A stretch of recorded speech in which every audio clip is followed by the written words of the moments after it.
Fatazawwadu fa inna khairaz zadi taqwa. Maka cari bekallah sebanyak-banyaknya, ya.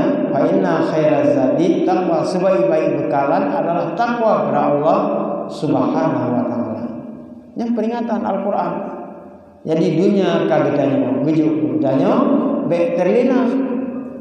Pusing dunianya untuk bertasawuf, untuk mencari bekal sebanyak-banyaknya.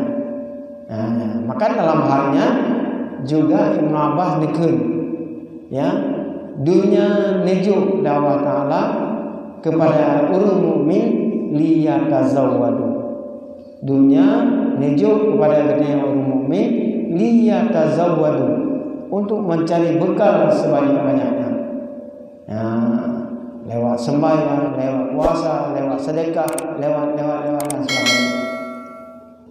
Yang kedua, dunia gejuk bagi orang munafik.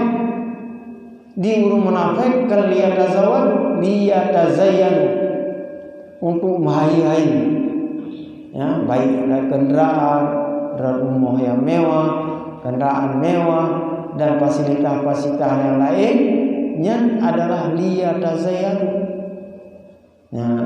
Sedangkan liyatazayyanu wa mal hayatud dunya,